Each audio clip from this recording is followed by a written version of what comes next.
Yellowstone star Kevin Costner says he's riding off into the sunset. Thinking about Yellowstone, that beloved series that I love, that I know you love, I just realized that I'm not going to be able to continue. Just now, a bombshell dropped. Kevin Costner has unexpectedly exited Yellowstone. Why now when he's at his peak, especially after snagging a Golden Globe? With his departure, the future of the show hangs in the balance. Everyone's abuzz, scrambling for clues about his sudden decision to leave. Could there be more to his shocking walkout? Tune in. Let's unravel the mystery behind Costner's abrupt goodbye. The strange scandal behind Yellowstone's changing faces. The departure of Kevin Costner from the show. Yellowstone left many fans puzzled and saddened. Costner, who portrayed John Dutton, the main character, for 5 seasons, recently announced he would not return to the role that earned him a Golden Globe. The reasons behind his exit have sparked curiosity and speculation among viewers. His character has been central to the storyline, and his absence raises questions about the future direction of Yellowstone. Fans are now left to wonder what impacts this will have on the show's continuation and how it will evolve without one of its pivotal characters. The news of Costner's decision has been a significant talking point among those who follow the series, leading to discussions about the potential changes in the narrative and how the show will maintain its strong viewer engagement in his absence. As the sun sets over the Dutton Ranch, a mysterious figure approaches, harboring secrets that could alter the Yellowstone legacy. Fans are eager to know what comes next. Many are wondering if another actor can fill such a big role or if the series will take a new direction entirely. With the story so tied to John Dutton, it's hard to picture Yellowstone without him. But wait, there's more to consider. The show's creator, Taylor Sheridan, is known for his intense storytelling. Will this shakeup give him a chance to reinvent the series? Or will it leave fans wishing Costner had stayed? Yellowstone kept growing with his influence. From the way he talked, it looked like Taylor Sheridan was starting to take on more than he could manage. As Sheridan expanded the show, the plot got more complicated and character interactions became deeper. This made the story richer, but also needed more time from the actors, especially from him, who was at the heart of most important storylines.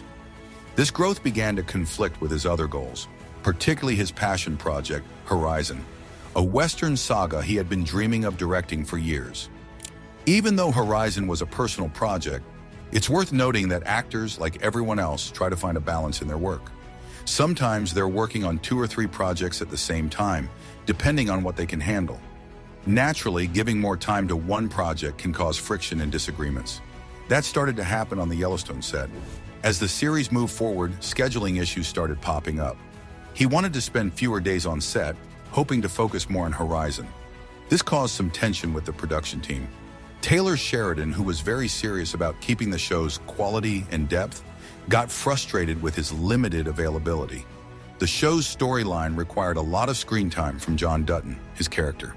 Cutting down his scenes would mess up the flow and impact of the story. But the biggest problem wasn't the scheduling. There were already some ongoing issues, and on top of that, there were rumors about tension between him and Taylor Sheridan. People guessed that they didn't see eye to eye when it came to how John Dutton's character should grow in the upcoming seasons. He, who had put a lot of effort into shaping Dutton's character, felt his ideas were starting to clash with Sheridan's vision for the show. Sheridan, being in charge, usually had the final say, but normally actors are given some freedom to shape their roles too. This conflict just made the existing problems with scheduling and contracts even worse. He steps into a big role, ready to shake things up, the end of an era.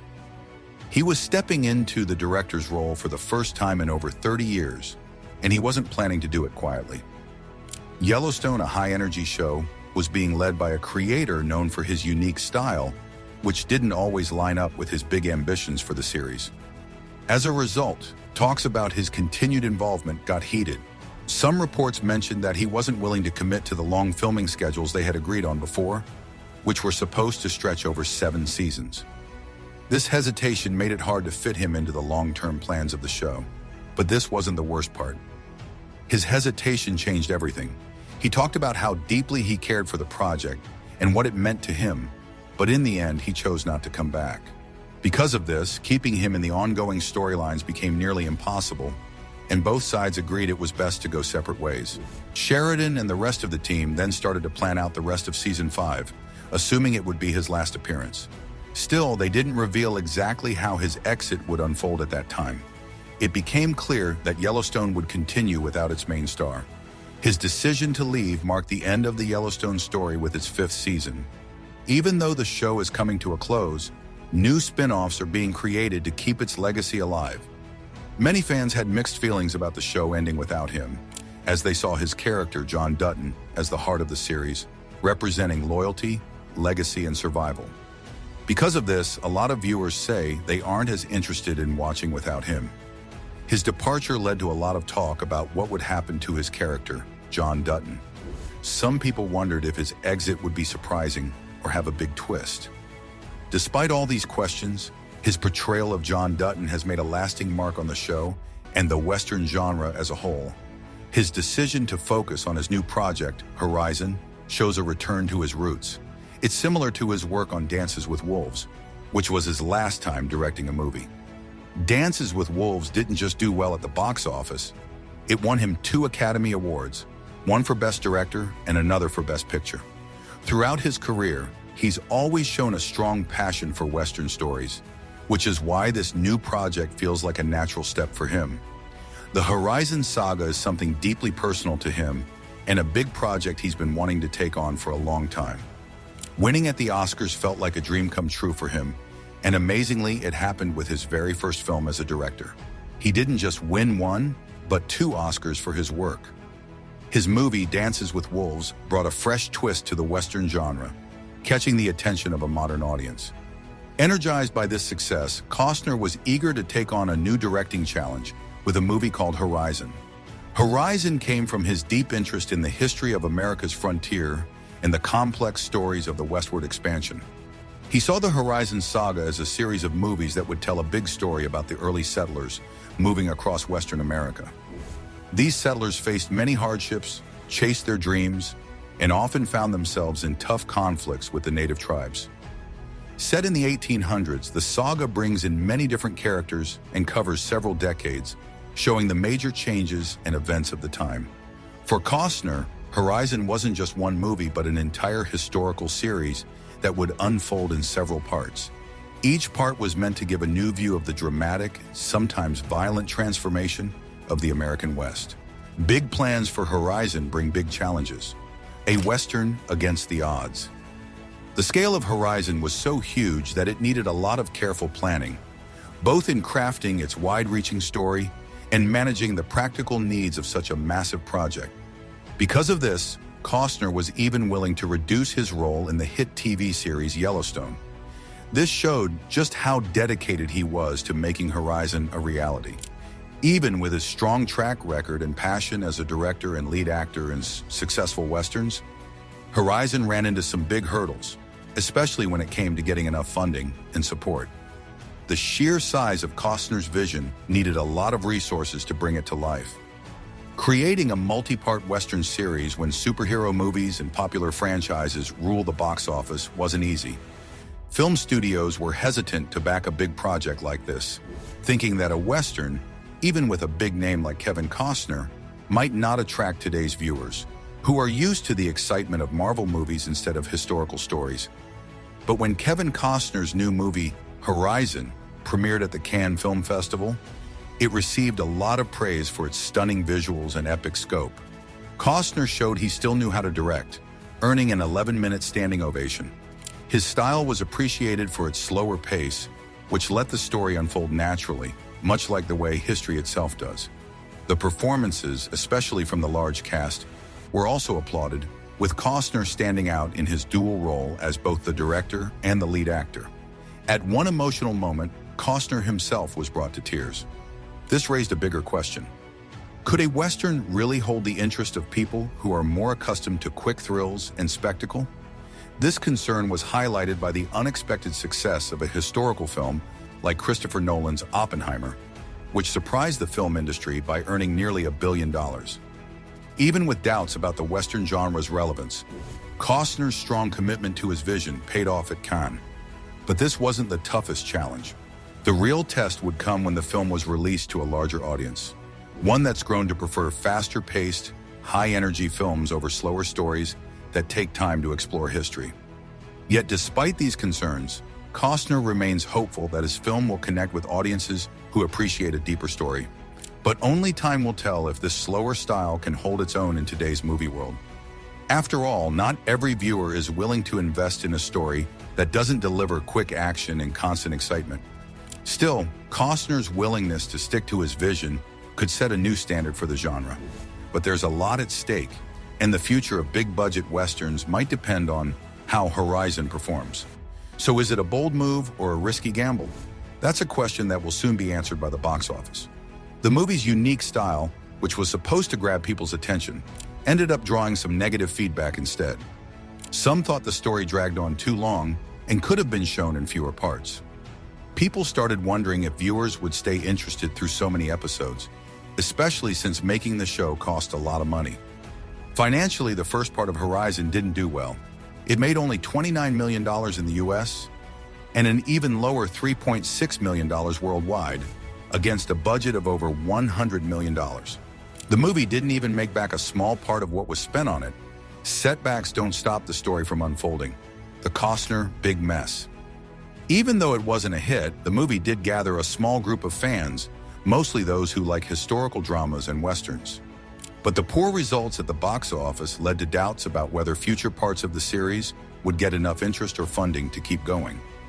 This uncertainty showed just how hard it is to create big historical stories in today's movie world, where other genres seem like safer bets.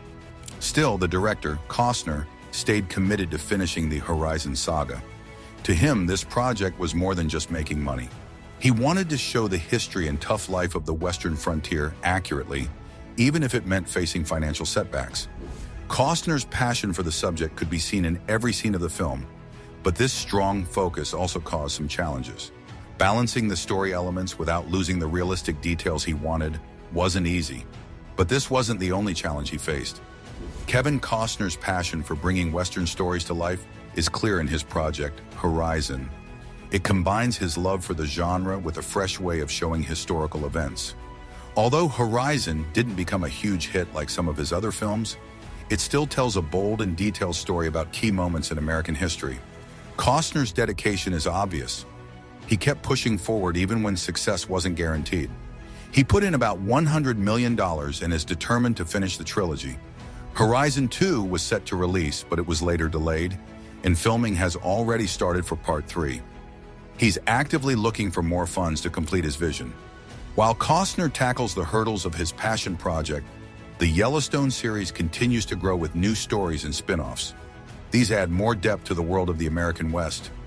1883, the first spin-off, started on Paramount Plus in December 2021 as a prequel to Yellowstone. It tells the story of the Dutton family as they set out for a new life.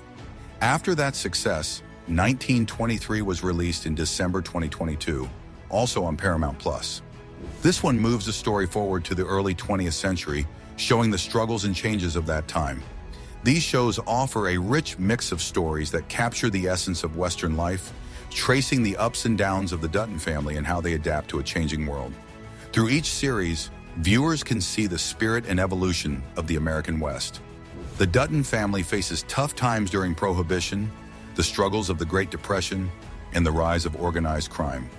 At the heart of it all are Jacob Dutton, played by Harrison Ford, and his wife, Cara Dutton, portrayed by Helen Mirren. Taylor Sheridan, the creator of the series, plans to expand the Yellowstone story even more. One upcoming show, tentatively called 6 Sixes, will explore a busy cattle ranch that's central to the Yellowstone story. While the timeline for this spin-off is still unknown, it will focus on ranchers who continue the traditions of cattle farming today, keeping the strong spirit of the American West alive. Another new series, 1944, has caught attention since it was announced in early 2023. There's not much information yet about the cast or story, but people are already excited. Also, The Madison, which was originally called 2024, will introduce brand new characters and settings. The series created by Taylor Sheridan isn't just about telling the story of a single family. It's about creating a rich world that shows the Duttons' history across different times. Each new series doesn't just add to the family story, It explores new time periods and unique struggles the Duttons faced over the years. The Dutton legacy faces new tests through time. Building the Dutton legacy. Sheridan's goal is to tell the story of power, survival, and legacy in a way that connects one generation to the next. What makes the Dutton saga so interesting isn't just what happens within the family, but how those events link to the bigger changes happening in America during different times. Each chapter of the story is set in a different era, showing how the family dealt with the challenges of their time. The timeline isn't just linear, it's more like a web that connects different periods, each with its own distinct issues. But these tough times weren't the biggest challenge they would face. In each new era, the family faces different threats and must fight to keep what they've built. The Duttons aren't just dealing with personal struggles, they're battling against a rapidly changing country. From the wild days of westward expansion to the Great Depression and into the present day, the series shows how they've held on to their land and power, even as the rules of the game keep changing. Each new series is designed to highlight a unique chapter in the family's history, showing us how each generation have faced different battles. With each show, we get a deeper look into the Duttons' lives and the world around them. Sheridan's storytelling, combined with authentic settings and detailed characters, creates a bigger picture of what the family has gone through. But this isn't just about looking at the past. It's about understanding how each challenge shaped the Duttons and made them who they are today. The point isn't just to show us a straight line through history. It's about looking at the bigger picture and how the family story is part of America's story. Each generation had to fight for what they believed in, and that fight continues in each new chapter. This makes every show feel fresh and important to the larger story. Through these stories, we see that the Duttons aren't just a family. They represent the struggles of many people who tried to carve out a place for themselves in a changing world. Each time period brings new threats, but the Duttons' determination to protect their land and family remains the same. With every new series, Sheridan keeps building a deeper, richer universe, making us care not just about what happens next, but also how the past still shapes the present. What part of the Dutton family's journey resonates most with you? Like, comment, and subscribe to join the conversation and explore deeper into Sheridan's world.